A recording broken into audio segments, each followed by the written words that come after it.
students, this is Neeru. Today I am going to explain you the topic electrode potential. What is electrode potential?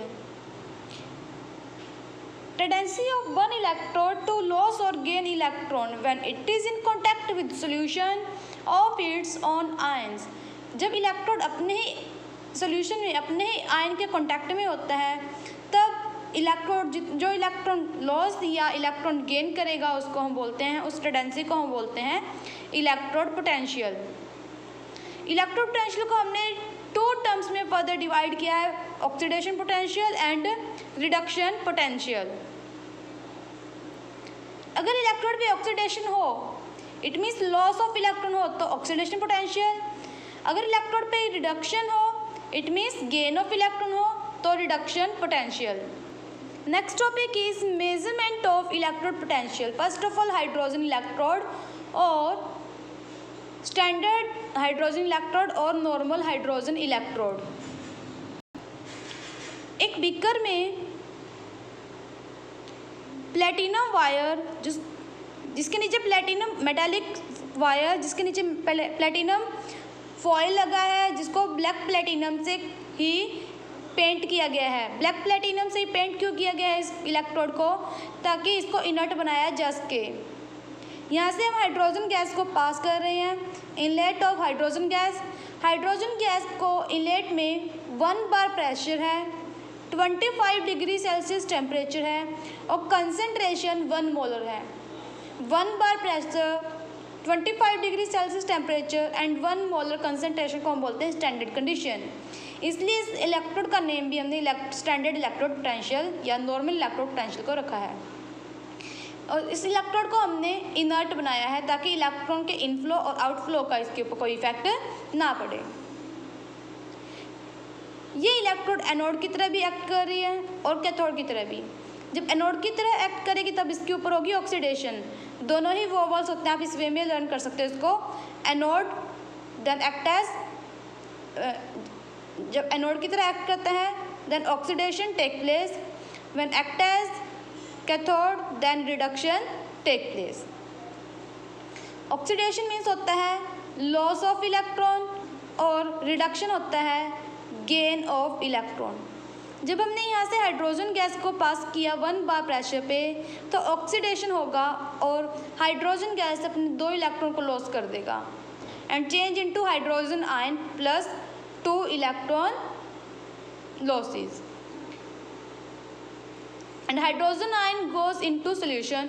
ये solution हमने लिया है hydrogen के लिए कर रहे हैं तो यहाँ पे सोल्यूशन भी हम हाइड्रोजन से रिलेटेड या तो सल्फ्यूरिक एसिड या हाइड्रोक्लोरिक एसिड का यूज़ करेंगे। यहाँ पे हमने 1 मोलर हाइड्रोक्लोरिक एसिड सोल्यूशन का यूज़ किया है। ऑक्सीडेशन के बाद सोल्यूशन में से ये हाइड्रोजन के आयन 2 इलेक्ट्रॉन को गेन करेगा। It means reduction take place, तब इलेक्ट्रोड कैथोड की तरह एक्ट करेगी और रिडक्शन होगी and hydrogen gas will remove from outlet. हमने हाइड्रोजन गैस को ही इनलेट से एंटर करवाया था और हाइड्रोजन गैस ही रिमूव हो गई है। It means electrode is reversible with respect to hydrogen ion. Electrode ने रिवर्सिबल रिएक्शन करवा दी हाइड्रोजन आयन के with respect to. So electrode potential of standard hydrogen electrode is 0 at 25 degree Celsius temperature. इस standard hydrogen electrode का use हम further किसी दूसरे electrode का इलेक्ट्रोड पोटेंशियल कैलकुलेट करने के लिए यूज़ करते हैं। फॉर एग्जांपल जिंक का इलेक्ट्रोड पोटेंशियल कैलकुलेट करने के लिए हमने यहाँ पे स्टैंडर्ड हाइड्रोजन इलेक्ट्रोड का यूज़ किया है। अब जिंक और हाइड्रोजन इलेक्ट्रोड में से हम किसको लेफ्ट साइड में रखेंगे, किसको राइट में? दोनों में से जिंक ज़्यादा रिएक्टिव है। सो जिंक के ऊपर होगी ऑक्सीडेशन और हाइड्रोजन की होगी रिडक्शन। जिसकी रिडक्शन होती है उस बीकर को हम रखते हैं राइट साइड में और जिसकी ऑक्सीडेशन होती है उसको हम रखते हैं लेफ्ट साइड में। आर आप इस वे में याद रख सकते हो इसको। Right beaker reduction take place then left beaker oxidation take place. इसलिए जिंक इलेक्ट्रोड को हम लेफ्ट साइड में रखेंगे और हाइड्रोजन राइट साइड में। ये standard hydrogen electrode and this is zinc sulfate solution and zinc electrode. Zinc electrode act as anode, oxidation है anode पर होता है, रिडक्शन कैथोड पर होता है। This standard hydrogen electrode act as cathode. Zinc electron loss करेगा, zinc ने जो इलेक्ट्रॉन लॉस किए हैं वो हाइड्रोजन इलेक्ट्रॉन गेन करेगा।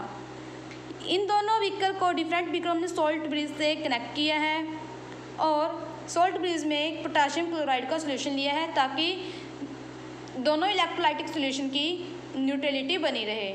सोल्ट ब्रिज दोनों इलेक्ट्रोड को जोड़ने का काम करता है।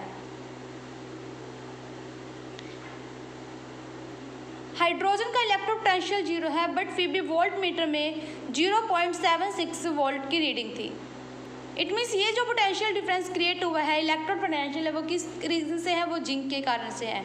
सो जिंक का इलेक्ट्रोड पोटेंशियल कितना हुआ, 0.76 वोल्ट। और जिंक ने क्या किया है, इलेक्ट्रॉन को लॉस, इलेक्ट्रॉन को लॉस करने के बाद बनेगा जिंक 2 पॉजिटिव और इलेक्ट्रोड पोटेंशियल है 0.76 volt. In case of oxidation, तब जब जिंक की ऑक्सीडेशन होती है। सिमिलरली हम कॉपर का इलेक्ट्रोड पोटेंशियल भी कैलकुलेट कर सकते हैं। हाइड्रोजन और कॉपर में से हाइड्रोजन ज़्यादा रिएक्टिव होता है इसलिए हम इसको रखेंगे, तो हाइड्रोजन पे ऑक्सीडेशन होगा, इसको हम रखेंगे लेफ्ट साइड में। कॉपर पे रिडक्शन होगा, इसको हम रखेंगे राइट साइड में। Hydrogen electrode act as anode and copper electrode act as cathode. You have to read up to topic electropotential. Thank you.